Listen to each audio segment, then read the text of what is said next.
Morning everyone, and welcome to day 3 of the foam rolling challenge. I hope you're all getting on well with it, and thank you to everyone who's commented so far. Today we're actually going to look at more than one area because we're going to continue our work on the lower leg and explore lots of different running base injuries that we often get, and obviously how to release those off.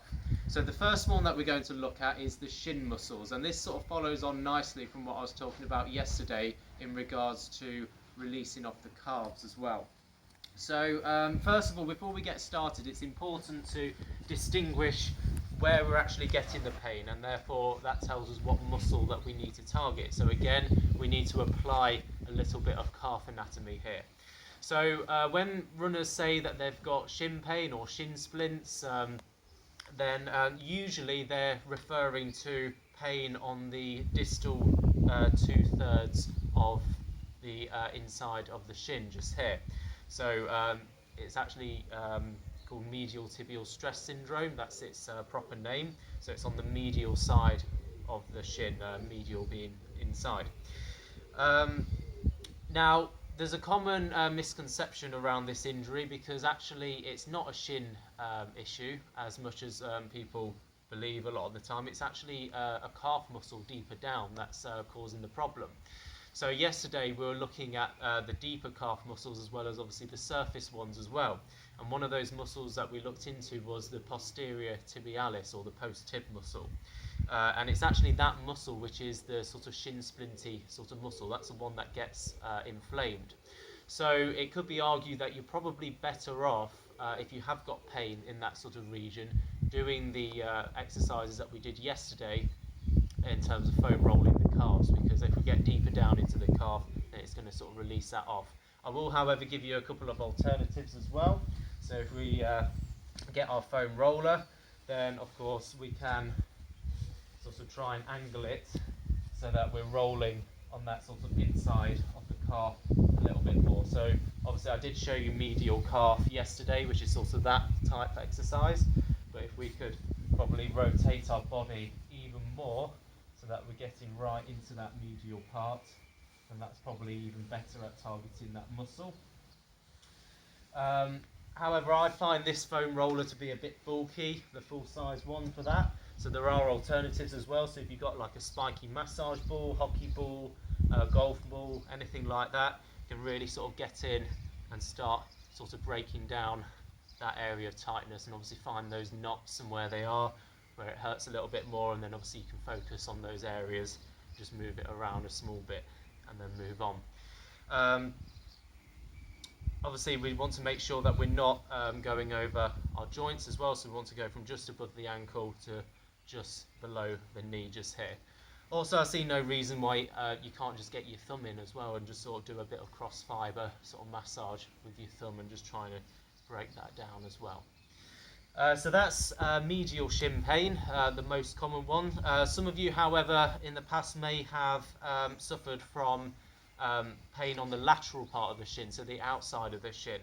Now, the main muscle responsible for this is the anterior tibialis muscle. So again, there's lots of different reasons why you might potentially get this pain. I'm not going to go into them all because it's a big topic. So it could be something going on in the foot, could be something sort of further up.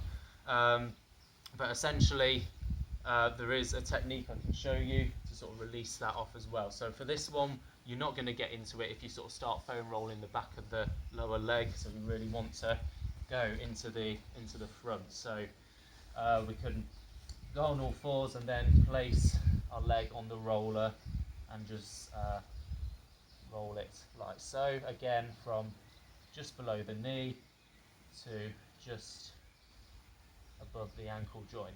And again, much like with the other one where we had to sort of rotate ourselves in to get to it, you might, in order to avoid rolling on the tibia bone, have to sort of rotate your leg laterally, externally rotate it, so you're rotating it outwards just to get into that sort of outer muscle. Okay, so, and then obviously we can try and distribute more weight. So if you have this knee down, then it's going to be a bit easier. And obviously if you have it up, it's probably going to be a bit harder as well. And then we can progress that as well. Do the harder foam roller with the nodules on. Obviously we have to be careful if we have really solid nodules on our roller. We don't want to end up pressing on the bone too hard, because that's just going to really hurt. Okay, so that's one for you to play with as well. So the second area that we're going to look at is the plantar fascia. So again, a very, very common injury amongst runners. So plantar fasciitis, you've probably heard of it. So this is basically an inflammation of the plantar fascia tissue on the bottom of the foot. So the plantar fascia has a lot of important functions in terms of driving. If you're interested in that, you can look up the windlass mechanism. Again, huge topic. I'm not going to go into it too much. Different causes. Usually I find plantar fasciitis is often as a result of a immobilized big toe. So if you've not got much movement in that big toe, that can potentially put more pressure on it. Also, we could have things going on further up, like tight calves as well. But again, you have to sort of do a bit more research on that if you do have it. So again, it's kind of difficult to get into this area with a big roller. So I would recommend using these sorts of balls as well. Okay, so golf balls tend to be the go-to thing, but you can also use a hockey ball or a spiky massage ball as well. So literally all you're going to do is just put the golf ball down, and you're just going to roll it around on the bottom of your foot. So just find, so you can go basically from underneath the forefoot all the way back and to the heel as well. So we're getting into all those areas. Might have a few other injuries as well, which are sort of related to this area. So sesamoiditis, so where the sesamoid bones underneath the inside of the forefoot get inflamed. So if you sort of roll it around just here, then that's going to help with that. So again, roll it just as you would with the muscle. And if you do find a tender point, so if you say find it just here under the arch, you can sort of stop and sort of move it around. And don't be afraid to, don't wimp out, try and concentrate a bit more pressure onto it as well, although it might be a bit painful. Okay, so two big sort of running base injuries for you there with the shins and also with the plantar fasciitis. So some good exercises for you to play around with. So remember to like, comment, remember obviously the prize draw. If you can share this video to your friends, then that'll be great, just to give me a bit more exposure. And I'll see you tomorrow for day 4.